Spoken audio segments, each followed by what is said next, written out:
Punten Bu ya. Iya, iya. Itu pernah ada satu keterangan begini, apakah pas atau tidak ya?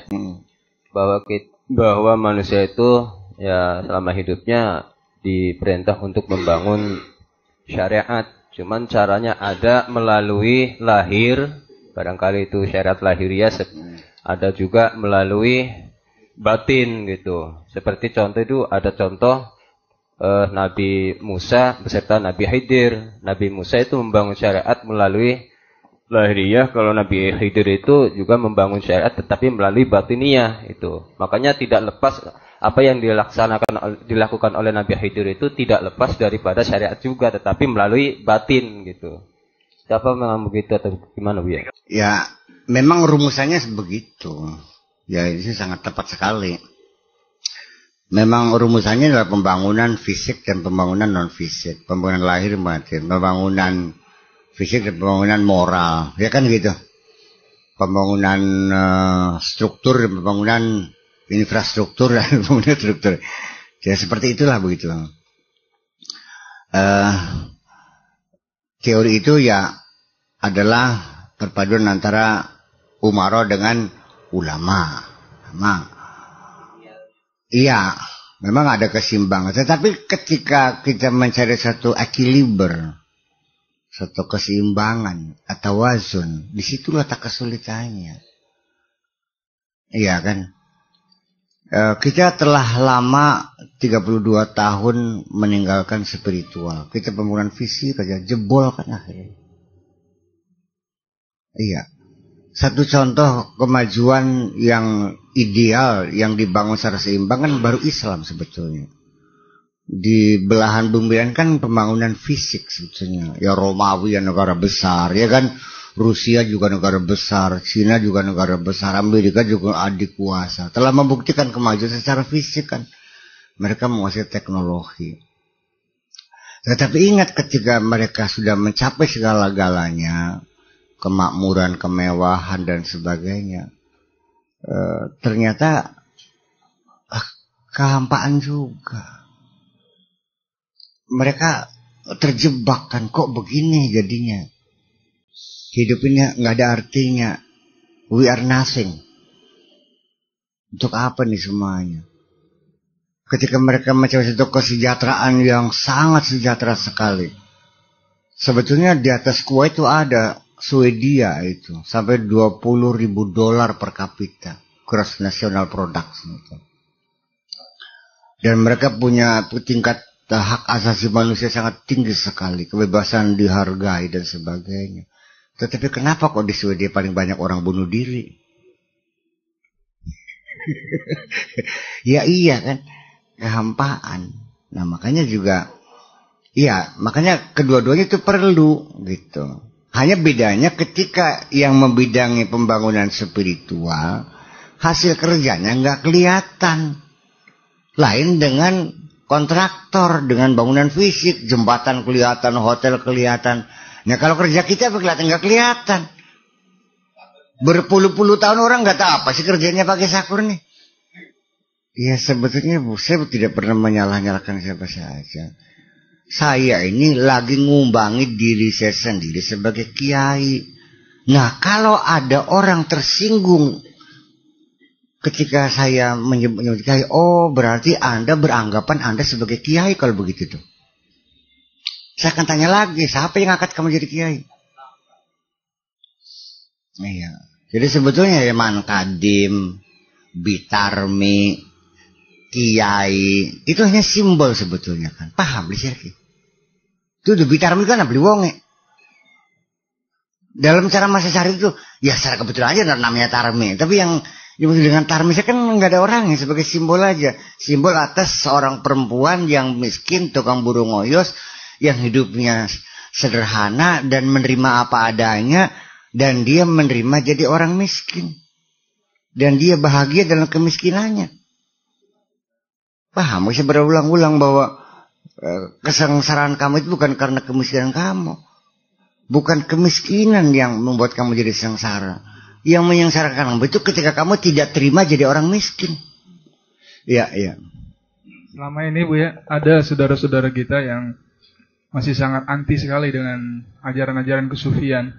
Bahkan kelompok ini juga menerbitkan majalah yang reguler bulanan. Dan mereka beberapa kali penulisnya mengatakan bahwa sufi itu adalah para pemimpi. Dan otentisitas ajaran sufi pun katanya tidak benar-benar dari Islam. Yang Buya katakan tadi juga bagaimana sufi dari agama-agama lain. Sebenarnya filosofi kesufian dari Islam itu sendiri bagaimana, Buya? Terima kasih. Jadi begini persoalan orang anti terserah, mau anti, mau pro, mau kontra. Tapi kan tasawuf dan sufi kan eksis sepanjang zaman. Dan berada di agama mana saja. Sampai di agama animisme pun juga ada kelompok-kelompok sufinya. Apa dikiranya di animisme tidak ada orang yang melepaskan diri dari cinta dunia? Ada kok. Dia cukup dengan bersemedi saja kok dia merasa. Ini kan gaya hidup. Kalau orang itu menolak gaya hidup orang lain, berarti dia tidak demokrasi dong. Iya kan? Majalah Playboy ditolak nggak oleh mereka? Kenapa ditolak? Ya berarti kan tidak memberikan kemerdekaan orang untuk telanjang kan? Ini kan kemerdekaan demokrasi di Eropa kan begitu.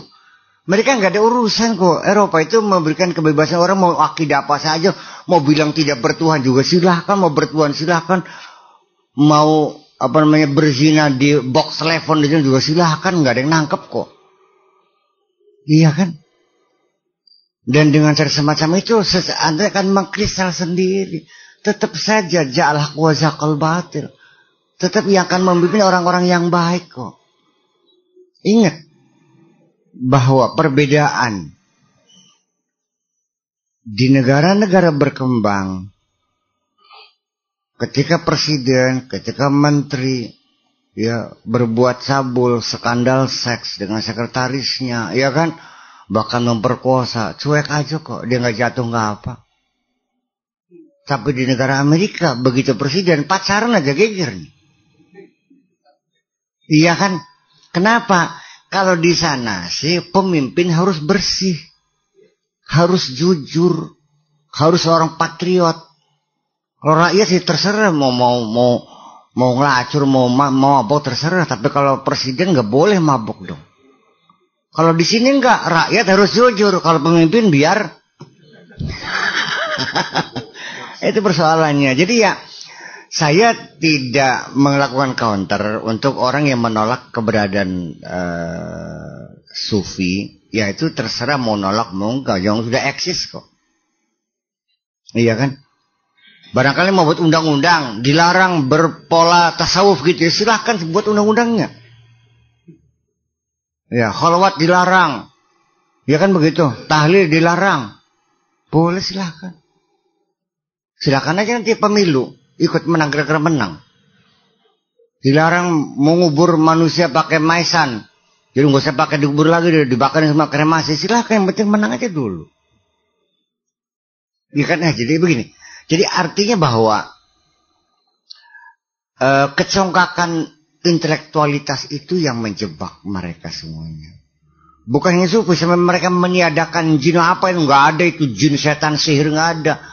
Mereka katakan jin setan nggak ada, itu kan hanya kecongkakannya. Ketika mereka itu berjalan di hutan, berjalan di makam malam hari, perandang perinting jidok aja. Jadi apa yang Anda takuti? Pulang lagi ngejak temen, takut apa? Kata nggak ada. Berarti ada, Anda menakuti sesuatu yang tidak ada. Berarti kan gila. Berarti mereka tidak paham makna sufi.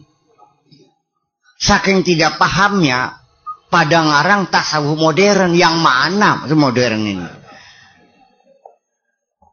Semua masa tuh ada modern. Buya punten Buya. Iya. Kalau Buya katakan tadi cara berpikir ilmu kalam itu kan genrenya itu muncul setelah para pendahulu kita belajar ke Yunani. Oh iya. Kalau genre kesufian ini sebenarnya itu kira-kira gimana perjalanannya? apakah resapan dari agama lain atau itu betul-betul original dari Oh enggak juga. Saya jujur dari India. Ketika bersentuhan dengan India dan Persia. Iya. Tetapi mereka punya dasar, hanya berbeda begitu. Jadi orientasi kalau di sana kan mencari kesaktiannya. Iya kan? Kalau kita kan cari bebener. Banyak orang yang belajar tasawuf pengen sakti, banyak. Ya sekarang begini, ketika seorang sufi dalam keadaan kumuh, ya kan, dia itu yang aneh-aneh, itu sesungguhnya bukan itu sufi itu. Sufi yang saya maksudkan ketika dia itu setelah menjadi seorang sufi, dia akan kembali ke masyarakatnya dan akan melakukan reformasi di tengah masyarakatnya. Dan dia akan membangun masyarakatnya dan akan mensejahterakan masyarakatnya.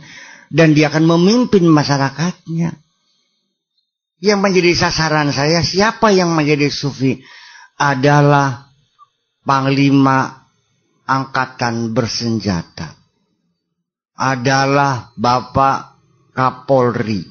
Itu yang harus jadi orang sufi. Ketua DPR Republik Indonesia itu yang sufi. Presiden dan menteri-menterinya itu jadi orang sufi. Priben mana? Kalau tidak jadi sufi ya itu maling semua jadinya, kan begitu persoalannya.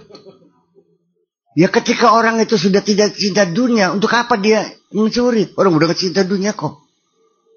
Itu yang kita perlukan. Kalau kamu sih yang gak usah jadi sufi, semarat kan tergak sih nama. Ya. Jadi artinya bahwa saya melihat bahwa tasawuf adalah pencernihan jiwa, kemapanan akidah, yang kira-kira orang itu ketika diberi peluang untuk memimpin, dia tidak jahat. Iya kan? Dan ini akan lebih cepat proses kemajuan bangsa ini. Jadi kalau mereka merak sufi, ya satu hal yang saya nggak paham. Berarti mereka nggak paham sufi. Ketika ada orang gembel gitu, waduh tasawuf. Ya ini kan ketika ada orang gelimpang-gelimpung, ya segelimpang-gelimpung ini malah turu baik. Beli mekaya, beli dagangan, beli apa. Waduh, bukan. Waduh, tawakalnya koplok. Butet sulis ya tawakal. Ini kan salah penafsiran. Sebenarnya salah penafsiran. Nah, sehingga ketika orang itu, nah ini namanya tasawuf modern. Saya juga nggak menerima ada tasawuf modern itu. Berarti kita menuduh ada tasawuf yang tidak modern dong. Iya, nggak ada. Ya materinya sama itu juga kok.